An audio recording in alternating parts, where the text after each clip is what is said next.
Hello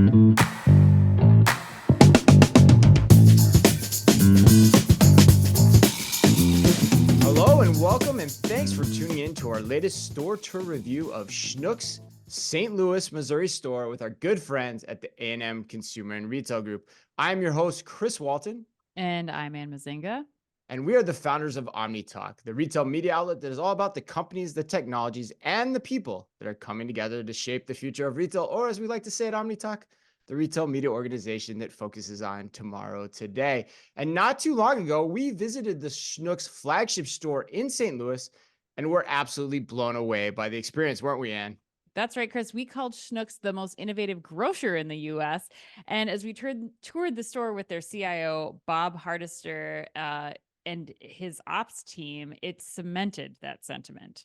I absolutely couldn't agree more. And to validate and/or temper our assessment, we have a special treat for all our loyal OmniTalk listeners because we have invited two guests from the A&M Consumer and Retail Group to join us to give their expert consultative opinions on the experience, on what Schnucks is doing right, possibly what they're doing wrong, what they could be doing better.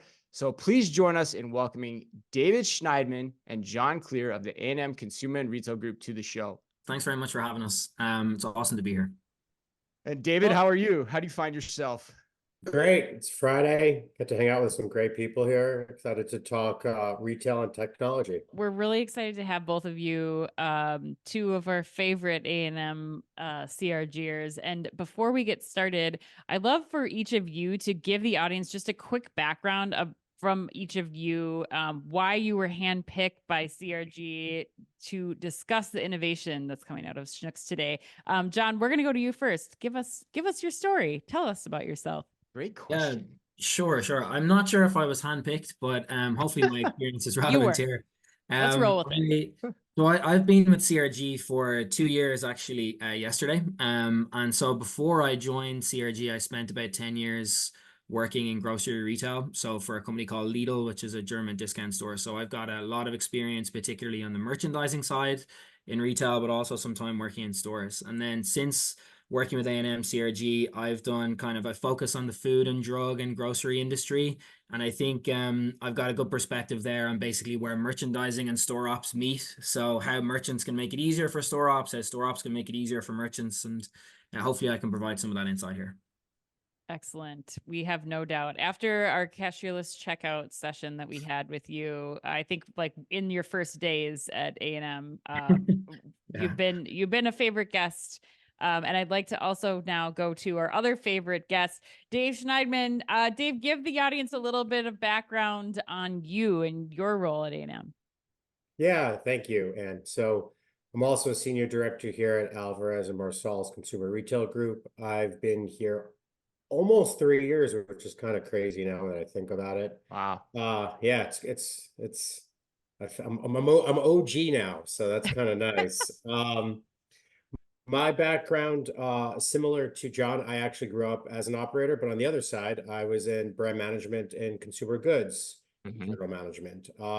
Here at A&M, I am a little bit more of a generalist, mostly focusing on, I would say, growth strategy and large-scale transformation. So I'm excited for this because it's not only where retail and innovation and technology meets, but how does it fit within their innovation strategy, their growth strategy, and then how do you financially make this work? So taking a different lens than John, but I'm excited to be the yin to his yang in this conversation. But I feel like we'll be on the same page more than not. You think so, huh? I can't wait to find out. I love the blend here. We've got grocery experience. We've got CPG experience talking about the future of grocery and how you do a smart store, right versus wrong, and what's the approach. So this is going to be a ton of fun. And to make it as fun as possible, we first want to outline how we're going to have this segment work. So for those listening or watching, first, we're going to replay the video and the audio we recorded during our visit to Schnucks, which was like what? We were there like October, November of last year, and something like that, right? Yep. And then this is my favorite part, and then Ann and I are going to pretend that we are the co-CEOs of a regional grocery operation called M&W. which I'm going to tell you is a blatant shout out to Ben Miller, our friend at Shop Talk, for the direct allusion to M&S. So M&W, that's what we are in charge of, Ann.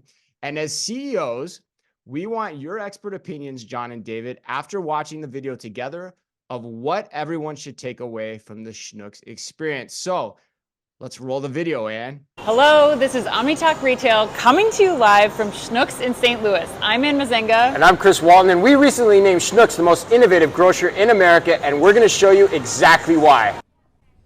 There are a number of technologies on display here in this store, all designed to improve the customer and employee experience. There's next generation salad bars, mobile ordering and kiosks that now account for over half of deli orders in the store, and unique single line queuing in every check lane in every Schnucks store. But there are a few technologies we came across during our stop that really stole the show. First up, GS1 barcodes. Schnucks uses GS1 barcodes for any price labels it affixes to products itself. Think meats, seafood, and bakery items. The benefits of GS1 barcodes, unlike traditional barcodes, are that expiration dates are immediately tied to the point of sale system, ensuring that no out-of-date product ever leaves the store. Then there's the electronic shelf labels, which VP of Store Operations Kim Anderson says is, hands down, the most favorable tech among Schnucks team members. If you work in the grocery business or even retail when you have to change prices, and we were a paper tag company, and so it's some of the worst work. It is. It's just some of the worst work that you have to do in the store. And them not having to do that or worry about getting that done, or there's this big of a stack this week and the price changes when they show up on Monday, and the dread until Wednesday when they have to get them all on the shelf. And they don't have that anymore. But the real hero of this store experience, and what first put Schnucks on the retail technology map, Tally the robot. If I went downstairs and tried to grab that robot and carry it, I wouldn't make it to the front door, right? I mean, that's a part of the team. Every store, that is a part of their team, and they get excited about it, and the customers love it too. Tally, considered a teammate by Schnucks staff and a treat for customers, roams the aisles of this Schnucks store, autonomously scanning shelves with its 6 vertical feet of cameras, alerting teammates of everything from out of stocks to pricing compliance. That data then becomes the foundation for the other technologies in the store to build off of, giving Schnucks store ops visibility to product information, location, expiration dates, and other operational efficiencies the Chief Information Officer and Chief Supply Chain Officer, Bob Hardister, will tell you they've never had before. So our stores no longer do outcounts manually.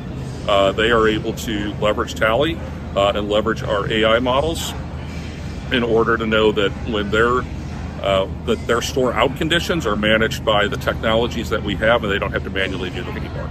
Again, it frees them up to spend time with customers. Not one technology alone, but the total product of all the tech in the store working together alongside Schnucks team members is what makes Schnucks the most innovative grocer in America and, more importantly, one of the most beloved by its customers. This has been OmniTalk Retail, giving you a glimpse into the future. All right, guys. It was great to review that video with you. I have to go first to find out what your thoughts are about the robots. Schnucks was one of the first retailers, first grocers to put them in store chain-wide. John, what are your thoughts there for M&W? Should we be considering the robots? Yeah, I mean, I think the robots, like in terms of impact, Tally is obviously a very cool thing to put into store. And I think what's more interesting for me is watching through is how integrated it is into all the different store processes, right? So in some ways you would think through robots as just being shelf scanning or just being reviewing pricing. But obviously what Tally is doing is looking at all of that in one complete package. And there's clearly a CapEx consideration of installing robots across your entire fleet. I mean, I think one of the most interesting parts of what Schnucks have done is that they've kind of gone all in on all of the technology that we see swirling around in the industry, and robots and ESLs and everything are always talked about and have been talked about for a few years. So they've obviously kind of taken the bull by the horns and just said, like, let's get after this and let's invest where we need to. And when you walk a grocery store, and both of you know from having worked in a grocery store, I mean, Dave has always had the luxury of sitting in an office somewhere, but the rest of us who've worked in a grocery store understand the kind of difficulties of like stocking out and seeing gaps. And it's the worst, one of the worst things customers sees is gaps. And then as a retail leader, you walk in the back of the store and you're like, that product that should be on the shelf is just sitting back here and we could sell it. And so one of the reasons it's so annoying is because you don't really want people just walking randomly around and around the store to find gaps. So for me, that's like one of the biggest, like great examples of this being a technology to kill a repetitive task that is value added, but also really hard to see the execution on the store floor from. And I think they made a really interesting point in the video when they made the point of it frees up time for people to like frees up associates time to spend time with customers. You're basically prioritizing engagement over task completion in this scenario. And so in every way, it ticks a ton of boxes, but the biggest consideration is going to be whether you have the investment to actually go after it then. Mm-hmm. John, I got a question for you. So net, you seem pretty positive on the application of robots. I think that's what I take from what you said. But the second point, I want to make sure that's true. And then the second question I'd have for you, you kind of talked a little bit about it. You know, where is the biggest value from the robot? And it's hard to extrapolate that out because there's a lot of moving parts here, or a lot of systems working together in the smart store design of this store. So 1 + 1 = 3. But if you just look at the robot alone, where do you think the most value is being extracted for them? Is it the fact that they're not having to do outs, or they know where their inventory is in the store? Or do you think it's actually potentially pricing, knowing that you're right priced on the shelf, and that therefore you're getting the marketing balance that you and the merchants want in your operation each day? Like, how unwrap that question for me, please.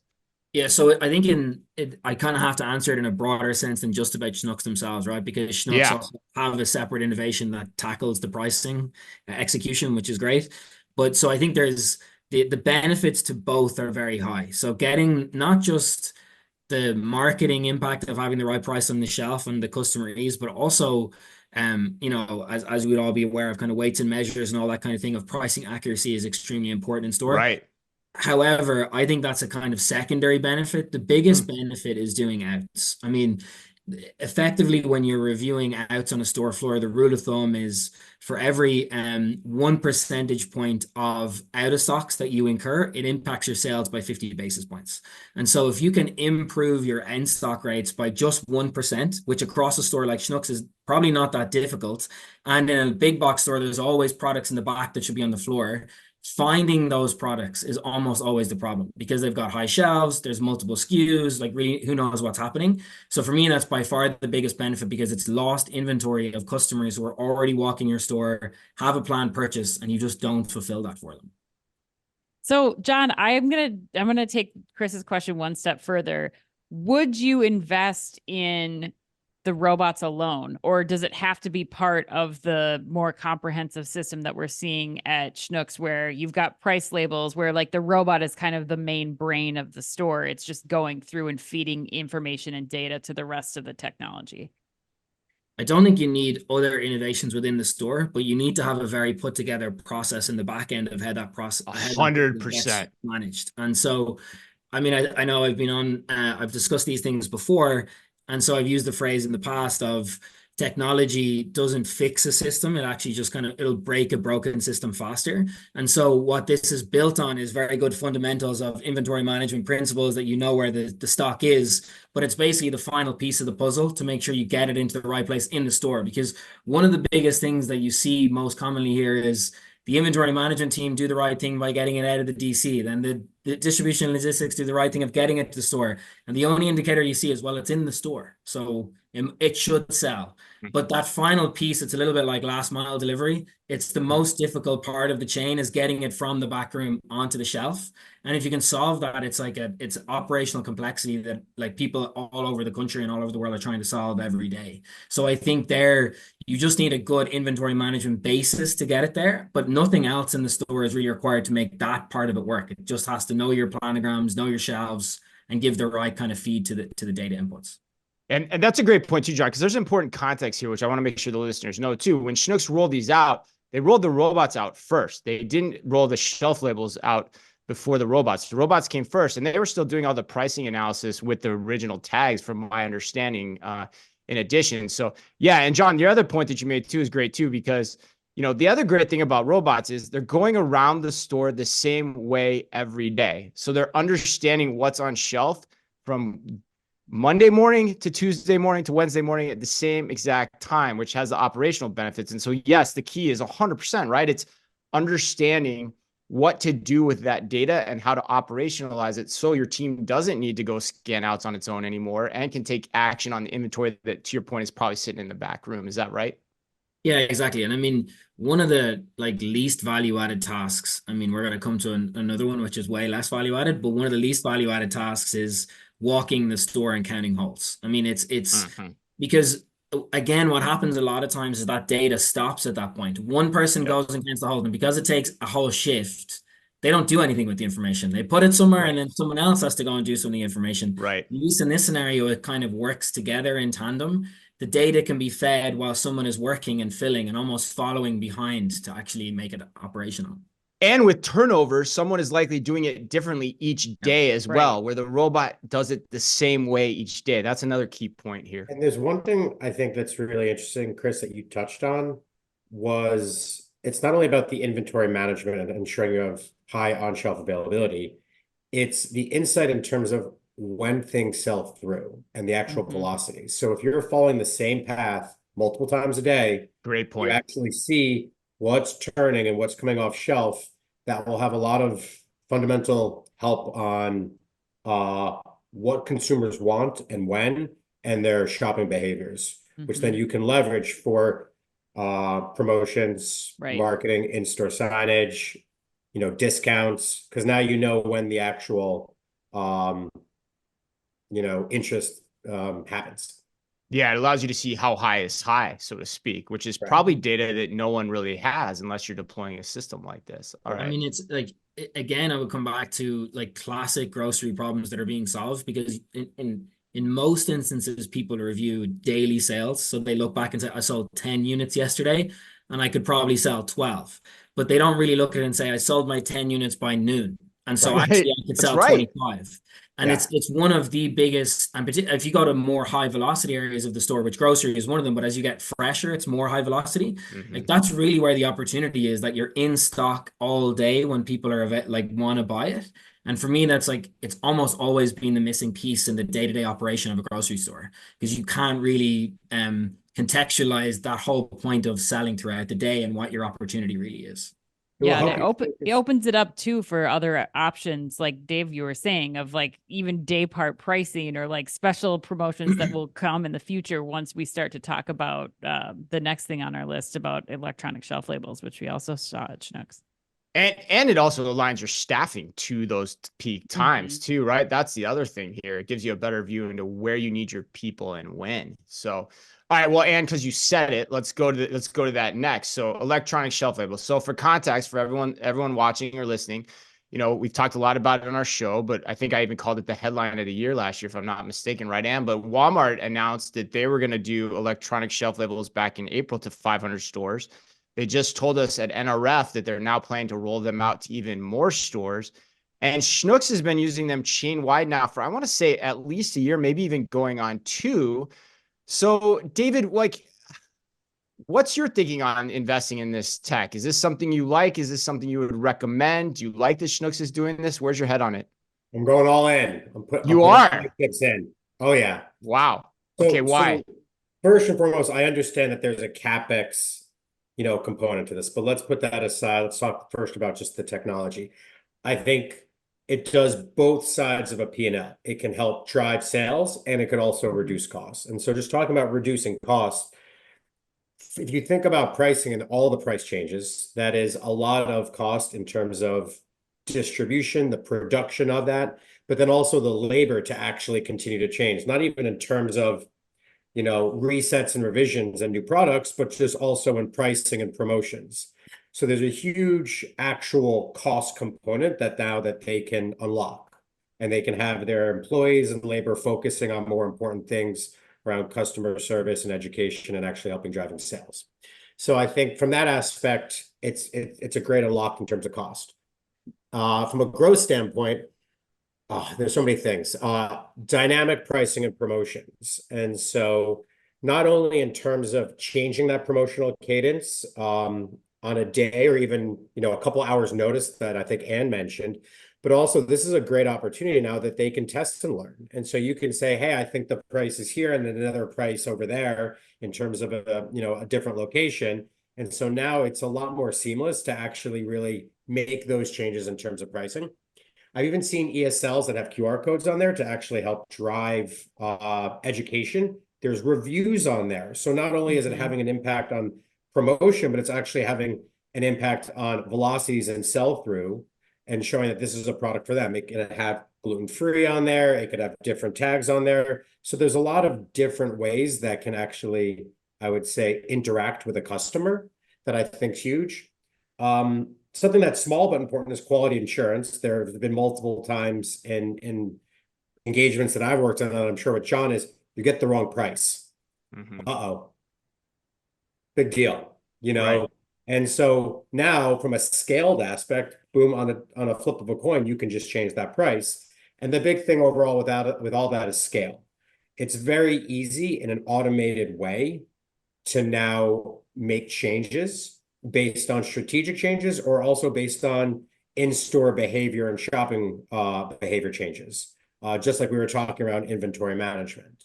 So, I'm all in. I think there is a CapEx component to this, which is, what I've seen been a big barrier to scale and really implement. But I think as it becomes clearer and more democratized, I see more and more retailers doubling down on this.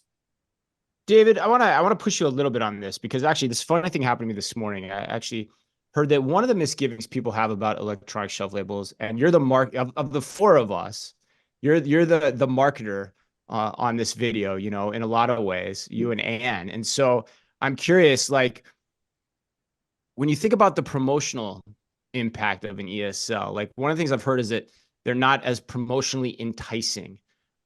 Where's your head on that question particularly? And do you think the benefits outweigh any drawbacks from the promotional effectiveness of a tag itself?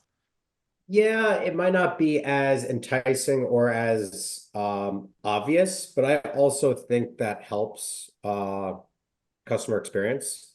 I think actually it's a perfect moment. I know we talked about it before, just what it looks like in pharmacy and drug with just all the tags sticking out, and that also isn't a good experience also. So I don't see it as an issue, putting my consumer hat on, but as a marketer, it might actually be better because it's clean shelf to some degree. Got it. It's a blank canvas, so to speak, with which to create new marketing too. Correct. Yeah.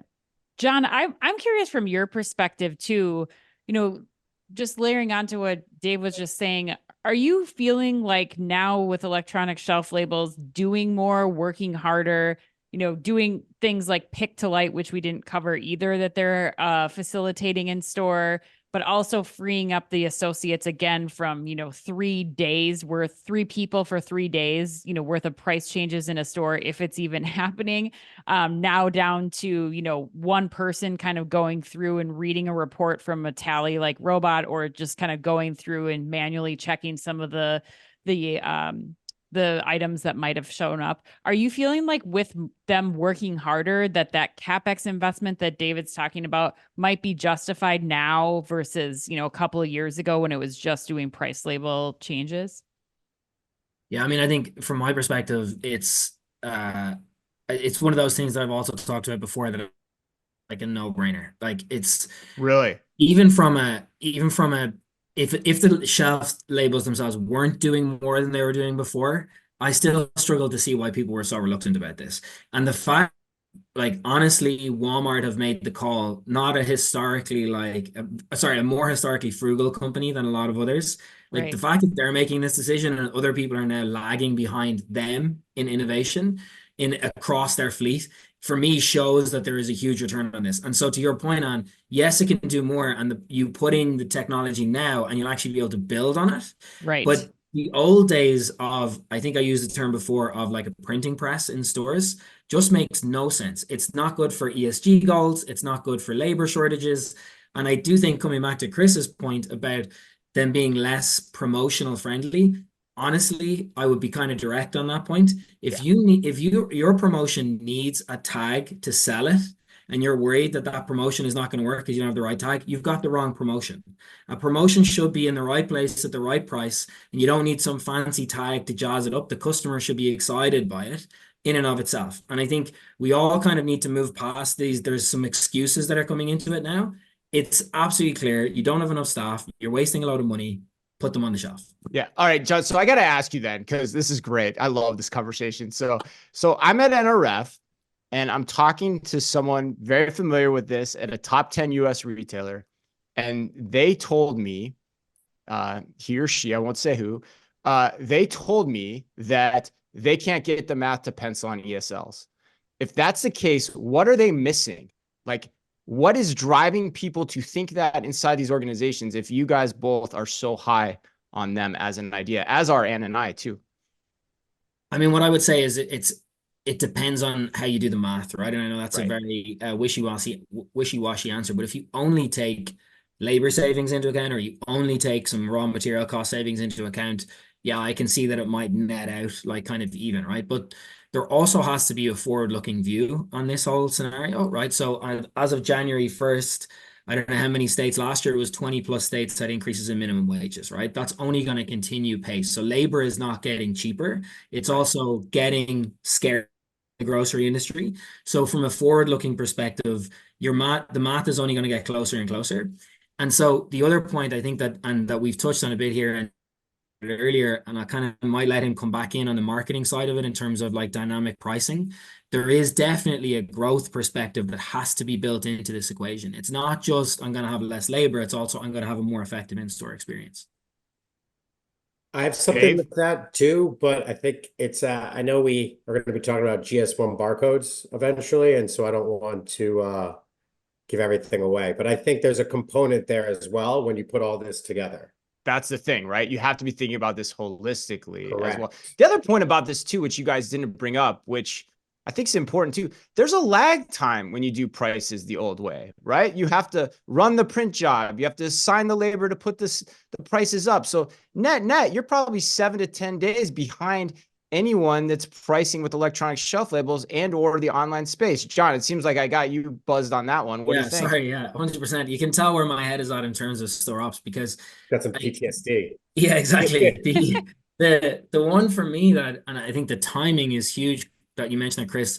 If you think about commodity prices like milk and eggs, Right.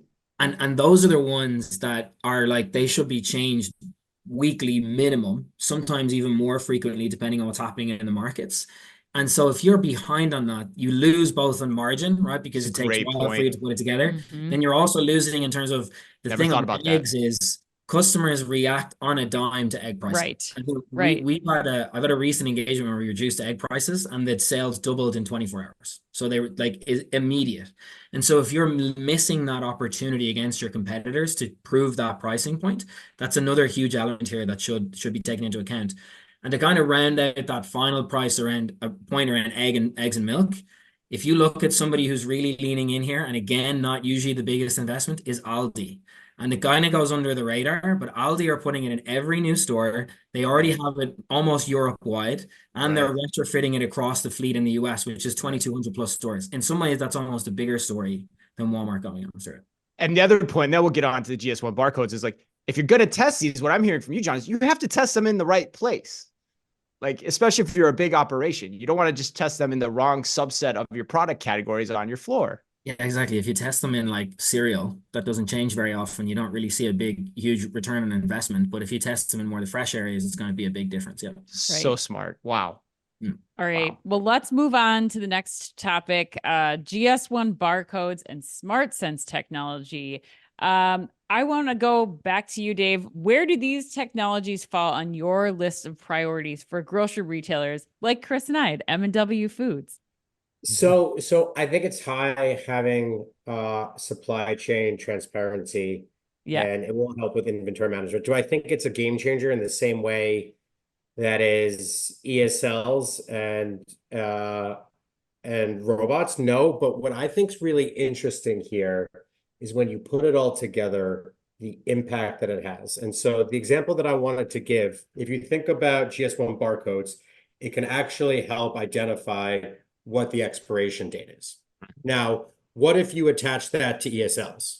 Right. And now there's actually a solution that I know that I've heard of. It's called Wasteless, and it's dynamic pricing based on expiration dates. So Yep. John was talking about milk. He was talking about eggs. We're talking about meat. What happens if we are a day or 2 days away from expiration? So now all of a sudden, dynamic pricing, we do more promotions. We drive that velocity and sell through. What happens if that doesn't exist? Now all of a sudden, someone's going to buy an expired meat. They're going to have a bad experience. They're going to throw it away. Or what's the retailer going to do? We're going to toss it. Right. So now instead of actually making money and making margin on it, we're actually going to make no money on it and actually pay for it to be destructed. So I think when you put in GS1 barcodes with this larger technology umbrella, I think it actually has a huge impact beyond just inventory management and supply chain transparency. Now you're actually driving sales and mitigating costs. So Dave, in terms of that, then I feel like what you just said, the necessary condition to do what you're talking about is the computer vision in the robot. Like without that, what you just said doesn't happen, right? True. It is true because great, you have this transparency, but what are you going to do with this data? You have no mechanism to pull it. And so it's more waiting, it's more passive. It's important to have, but you need some sort of component to unlock the capabilities. Yeah, I think the final thing too is I think there's a big element of customer appreciation and loyalty that comes into the play here too. One, there's nothing worse than bringing home expired food. And especially when it's some of these items, meat may be one thing that will drive people back to the store to come in and talk to or bring it in for a refund. But a yogurt or something, like, you just end up leaving a really bad taste in the mouth, pun intended, of the consumer versus, stopping them, which Schnucks told us happens right at the checkout. Like, it will not let that piece of meat or those yogurts like get out the door. It stops them right then and there and says, no, this is expired. Or, what you're saying too, Dave, about the advantage of like, we'll give you a deal on this. Like, let's take it. Let's reduce waste. Let's like dilute our carbon footprint here and the things that we're throwing away. And let's make it a great, affordable experience for all of our customers and one worth coming back for. Yeah, I definitely think there's something around which these GS1 barcodes are focusing on is around freshness. And if you go to a grocery store and you go into fresh, you'll also see oftentimes the lettuce in the back is pulled and taken because they know, they follow the appropriate inventory management principles of, if it's going to be expired earlier, you put it out in the front. Yep. And so this is a huge component to that. But I think there's an extra piece beyond just giving the customer a good experience is how do you leverage it to actually not be to be a incremental financial impact. And I think that's where when you put these together, it could be huge. Wasn't this a little bit of the Willie Sutton rule too, where you go where the money is? I mean, John, from your experience too in grocery, like the amount of food you're throwing away in the perishables area is a significant drain on your margin. So any impact you have there makes a big difference. Is that right? Yeah, it's definitely true. I mean, in a lot of grocery stores, shrink from fresh is like 50, 60, 70% of their overall shrink across the store. So it's the area that you would need to target. I would probably be slightly more negative on this one than maybe Dave is being, but I think I'm going to build on some of his points. And what I mean by that is I actually don't massively see the benefit without the additional add-ons that we've talked about. And by that, I mean, like the problem that you've identified on, like of a customer bringing home already expired product, like without sounding too trite, how much of a real problem is that? Like it happens. How often does it really happen? Like, dollar and cents wise too. What's the impact there? Yeah, it's not big. And also if you're somebody like Schnucks who has really good brand equity, that one-off experience probably won't turn you off forever from going back. You're just going to be like, hey, it was a bad experience, but I've shopped there for 30 years, so it's not a big deal, right? Great So point. I think if it's just a stopping at the checkout from that happening, I'm a bit like, so what? However, if you put on the points that Dave has made about now you're proactively managing your expiry dates and creating an opportunity, or sorry, a kind of a win from an opportunity, then I think that's a very interesting proposal. So it needs to be kind of integrated into all the other things that they're doing. By itself, I think it's just passive data, to Dave's point. Yeah, Yeah, great. so it's got to be part of the clarification. greater system. That's interesting. Mhm. Yeah, it's a great point. All right. So the last thing we want to talk about was something that was subtly showcased in the video, and that is the mobile ordering at the deli via a kiosk or the mobile phone. And then also the single line queuing at checkout, which is unique to a grocery operation for the most part. You don't see that very often. So, and then the other thing that isn't in the video at all, but that Schnucks has publicly said, is that they're going to be piloting the caper cart here in the not so distant future, although I am anxiously waiting to see when that actually is and when it debuts. But so as we think about all of those things here, what considerations should we factor into our decision making at M&W Grocers when it comes to investments in getting people through the lines more quickly? Yeah, so I think that this whole line topic for me is another one we talked. Dave used the word earlier, PTSD, about tickets and pricing and everything in store. For me, this is another area that when you think about it from now, let's switch it to the consumer lens rather than the in-store kind of operation lens. It is the biggest pet peeve that you hear. Apart from like inconvenient location, long lines is the most common feedback you hear about why someone won't shop in a store. And so whatever options can be put in place to reduce that friction for me are a positive every single time. Because I don't know if you've ever heard a consumer say, hey, that thing that made me get through the store quicker, I really hated it. Like it just doesn't really happen that often. And so the two options for me, the two things to touch on here, deli, like absolutely, again, I would say no brainer. It's a little bit like an old school method of like pulling a ticket, right? You pull a ticket, they serve you. It's just been brought into the modern age. Also has multiple use cases, right? You can use it for floral, you can use it for fresh bakery, you can use it right the way across the store to make it more self-serve. And in a number of cases, people don't really need the interaction with the person behind the counter. They literally just want their packet of sliced ham. They don't need anything else. Right? So for me, that's very clear and also kind of easy to implement in a lot of places. The single line queuing for me is actually really interesting because it feels not innovative, but to your point, Chris, it's not that common to see it in grocery. So the question is, why is it not that common to see in grocery? Like, why are Schnucks doing something that's different?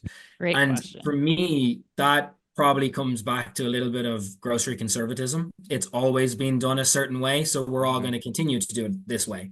And there is a very clear, like the correlation I will put here is Trader Joe's. When you're at Trader Joe's, it's a single line. And I would say that universally people say they get through a checkout in Trader Joe's quickly. That's true. That's a good point. Every single time, if you're in the Trader Joe's in like Manhattan, which is I think the most exciting one because the lines go all the way to the back of that store, you move through it in like 5 or 10 minutes and they're super fast. So you're constantly having this feeling of motion. I don't think you actually get through the lines faster. But because you're constantly moving, there's a psychological impact there that people actually are kind of reducing friction. The other point here, and Trader Joe's do an awesome job of it, and from the video I saw, Schnucks are doing good. You also bring everybody past the exact same set of products. And so now you know that you have a planogram that you can put a high margin, high impulse, expandable consumable items. Whereas in a traditional grocery store, it's like, what do I put on checkout 1? What do I put on checkout 4? How do I figure it all out? Well, this way you just put all the good stuff in one row and you get actually the Sephora effect of the merchant in me grocery. loves that. Oh my 100%. God. Yeah. David, anything you'd add here? I agree with John. I think there is an aspect of a single line queue that is optimized. Now, when you look at it from the collective group, I believe it is faster. I think individually, if you get lucky and go to a smaller line, or if there's, someone ahead of you has less product, then obviously you lucked out. I do think there is an impact. There is retailers that are doing that. There are retailers that are doing that. If you look at Target, just when they have their actually cashierless checkout, it is all single queue. Yeah, you're right. What is interesting is that most actual retailers have a level of single queue. It's just not with traditional checkout.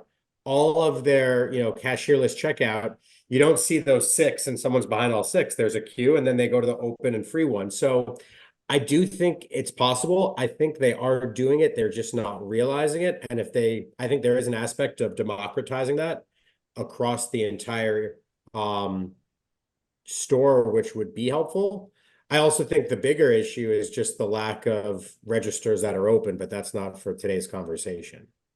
Right. Because we can't let it go. What about the smart carts? Like where's I mean, we didn't see it in the video, but they've actively talked about it. There's the whole now, next, future elements of smart store design. If you're a grocer like us at M&W, how should we be evaluating smart carts? John, that sounds like that's one's right up your alley, or Dave, whichever one of you guys wants to take it first. I mean, interesting to see if we disagree on this one. I feel like we've been very agreeable so far, which is not common for me and Dave. What are you talking about? We're best friends, man. No, that's true. The smart cards for me. So I'm all in on cashierless checkout in general, right? I think it's like it's an easy way. Again, it's like one of those ones that if there was no CapEx barrier, it's like, obviously we should do this, right? So the big challenge here is how much you're going to pay for it. I think it's interesting they've chosen the Caper cart because it's a move for Instacart into kind of, it has to be in support of Instacart's overall business proposition is that they do more than just gig work. So that it has to work for Instacart, I think. And it's a little risky from Schnucks to go after because there's not a huge use case so far. But I think from a customer perspective, it is, again, solving the problem of friction. So I think when you look through the whole, what Schnucks are doing through the whole chain is they've taken it from the perspective of what costs us the most money and what's annoying to do in store, and then what's actually helpful for a customer to help them get through the store quicker. And some form of cashierless technology is an extension of that frictionless. And it kind of, as I've said before as well to you guys, like for me, it's the question of when and not if, and what form that takes is going to vary by kind of store. So I think it's a natural extension of what they're already doing. Dave, what about the marketing side of the smart card too? I mean, do you have any thoughts on that? I really like it. Before we even get to that, I agree with John. I think it's a natural transition to integrate smart carts with Instacart. It's a nice combination. So I think there's a few things with smart cards. First, there's just increased foot traffic. I think now customers want to see what's technologically advanced. And so just bringing in more local customers to experience what the future is, I think I wouldn't be surprised if there's increased traffic. I know that's not the focus, but I think there's something there. Now, I do know with these smart cards, they will be showing and advertising their circulars. And so what will be really, what's really cool is you're actually showing your full circulars, your promotions, what types of marketing, what products are on promotion. So I really like that there. I'm not sure how you would necessarily use the data. I'm thinking through it to tie back to a specific customer. I know you could potentially tie it back to a rewards card if they have one, a credit card data as well. It would be nice to see now cross purchase. So if you buy this product, all of a sudden you buy that product. And again, I think it goes back to the first thing John said is around robots and inventory management. If it's not all connected to your right technology stack, it's irrelevant. Because what would be really cool is you are going to get data, you are going to get the rewards account, but what are you going to use? What are you going to do with it? And so there's a lot of insights there that you can leverage to drive more merchandise, drive more product, drive more consumers to your store. But ultimately, again, if this data is not connected to the right team and into your technology stack, it's not helpful. Right. All right, guys, we're going to close this up. And I want to know, of all the things we talked about today, what is the one innovation from Schnucks that you would advise every retailer right now who's listening to this segment? What's one thing that you think that they should lean in on and now? I mean, mine is electronic shelf labels. Interesting. Stealing my thunder. Wow. See, I don't know if I'm there. Interesting. Say why. Why? It's just Maybe I'm too biased based on my own experience of hanging price cards in stores and then also managing Mhm. people who are hanging price cards in stores. Mhm. But it is such a massive time drain. And Yeah. it becomes this so a time drain first, which is like your most expensive resource in a grocery store. It's finite, it's hard to get good quality time, right? This is the other thing that people I think of all time as equal in a grocery store. But actually, sometimes the people that you need to have hang your tags are your highest performing employees that should be doing other stuff. So their time is worth more than just the cost you're putting into that. Mhm. Because if you give it to somebody who's kind of had high turnover new to the company, they're probably going to do it wrong. Then it has to get checked later. So for me, they just benefits through the whole in-store experience, like in-store operating model are so easy, are so obvious. And the second part of it is what we touched on a little bit earlier, which is the idea of dynamic pricing. And I'm very close to commodity pricing in general and the dangers that that presents to a store from multiple kind of areas and multiple angles. So it's just one of those ones for me that's been swirling for 10 years now of everyone kind of saying it's a good idea. We have a Yeah. lot of people who are doing it. Like we are surely crossing the threshold to it just becoming a standard that should happen. Right. Dave, he stole your thunder, but are you going to say the same thing, or do you have any additions or nuance that you might want to add to John's No, I response? think it's great. I know John mentioned the commodity pricing a few times. I'll even focus more on the promotional aspect. Promotions are a great trial driving lever. Mm-hmm. But most promotions, given how difficult they are to implement, they're on for a week or 2 weeks, which could actually create pantry loading that's unnecessary, or now you're just, decreasing the price that a customer would normally pay for. So if you actually can have a more unique and promotional cadence based on time of day or specific day, you can actually even test and learn what's actually driving the highest ROI. So, snacking is a really good example. And so that would be a place where you try promotion one day.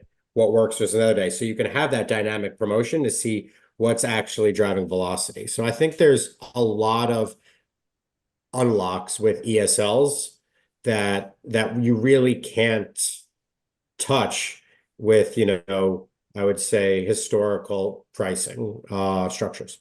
That's a great point too. That's something I never thought about as well. Like to actually figure out how these work, you can do more promotions more often. And so if you're going to test them, you actually have to test the ability to do that into your testing and your piloting program as well. So, but the one thing I'm struggling with though is, and you both have said this, is the foundational linchpin of the smart store itself is actually the computer vision.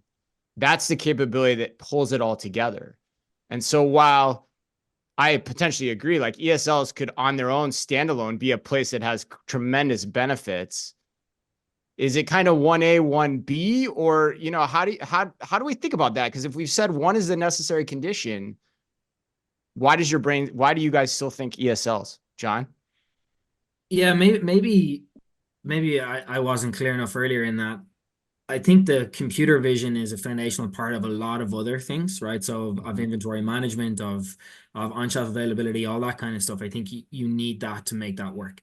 That's actually one of the reasons why I'm even more focused on the ESLs work in and of On themselves. their own. You can Yep. put them in any environment and there's a Right. benefit. And whereas I think a lot of the other stuff is like, well, I do the robot, but I probably also need to update my backend tech a bit more. And I do the robot, but I probably also need to, like, there is some more complexity with that of making sure that everything works. But like ESLs, everybody currently has a data management system for creating price cards. And everybody already has a system for getting them to stores and putting them on shelves. So therefore, if you make that automated and electronic, it should automatically make it better.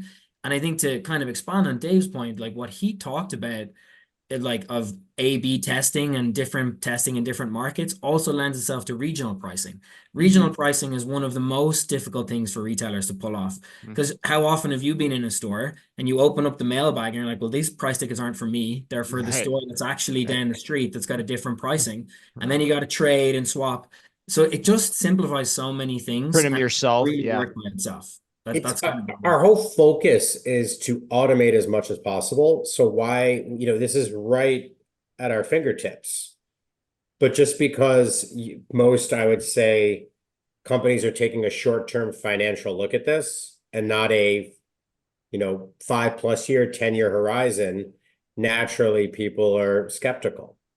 For the most part, we have lauded Schnucks in this video. Although I am curious to see what they think about that last point, if they would go robots or ESLs. I can't wait to hear their feedback on that one. I'm not sure which way they would go either. I have an idea though, but all right, so let's close with this. Let's get you guys out of here on this question, which is, did you see anything though in the video review that you think could be improved upon?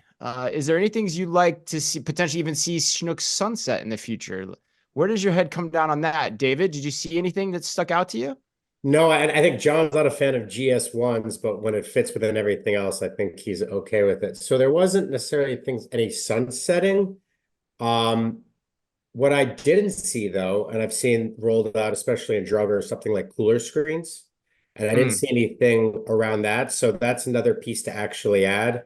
I think that's really neat, unique in terms of inventory management also. Same thing with ESLs, driving marketing as well. And all of a sudden you're actually having a retailer media network that's actually making you money while also driving sell-through. So I think that was one thing I was, when we talked about initially, I was kind of intrigued to see if they had it, and they didn't. So I think there's room for even more technology there. I think the queues, the single queue, I'm a fan of. And so I think if there's anything that they would probably sunset, it would be that, because it might not have the same value. But I think everything they're doing makes sense and is thinking more towards the future. Interesting. Yeah, And that possibly helps explain why they're going after the smart cards too, to get the retail media play through the card. Is that what you're going to say, Ann? Sorry. Well, I was just going to say too, I think that the smart card, you know, they have to create a separate checkout lane for that experience entirely. The same thing is true of self-checkout. So like that could result in changes to that single line queuing just operationally to make it all work. Didn't even think about that. Yeah, at least in theory, at least how we're conceptualizing it. Maybe they can come up with a new way to do it too. And maybe that's why they've been thinking through that as they try to roll this out. But John, anything you would change or add to the experience? I like how David added something there. It was cool. Like the focus on retail media and bringing that more to life is interesting. Yeah, I think the biggest, most obvious thing, and I'm sure they're probably already thinking about it, is a retail media network, because that was actually also where my head went on the single line checkout too. Like if you have every customer going through a single area, think about how valuable that real estate becomes from a marketing and advertising perspective too. Right. So I do think that they can fund some of these investments by leading in a bit more there. There was nothing that I would have said that was very obvious that didn't drive a lot of benefit. It seems that they're quite thoughtful in what they're trying to put in there. To Dave's point, the GS1s for me, I think work really well in this environment of Schnucks. So I wouldn't be advising Schnucks to take them out, because I think they've got the stack that makes sense. But if I was advising anyone else, like you guys, for example, it's not where I would start. I would start elsewhere, and that's kind of a cherry on top to also further improve your processes. But yeah, I think kind of good news is that Dave and I are fairly in agreement in terms of it looks like a very good experience, and there's only some additional things that you would add to probably monetize things a little bit better, actually. Yeah, we might have to just go start this store now, because we've had such excellent advice from both of you, John and Dave. I appreciate it so much. If people found this conversation interesting and want to reach out to you to pick your brain even more, they need help making decisions about what they should invest in now versus what they might hold off to a little bit later. What's the best place for them to do that? Dave, can you give us a lifeline? How do they get in touch with you? Yeah, I'll give you John's home number. We have a dedicated website. It's alvarezandmarsal-crg.com. So we have an about us where you can reach out. If you want to reach out to John or I, LinkedIn's best, John Clear, David Schneidman, we'd love to talk to you. We're very friendly people. I absolutely love this conversation. Like I said before, I think it was just so insightful, so great. And it's why we love having you guys on, because you got the operator experience. You can take everyone, all our listeners, through the store from a consultative perspective and add a unique point of view to it that probably wouldn't find anywhere else. So thank you to both of you for sitting down with us today. David Schneidman again, John Clear of the A&M Consumer and Retail Group. And as always, to everyone listening, be careful out there.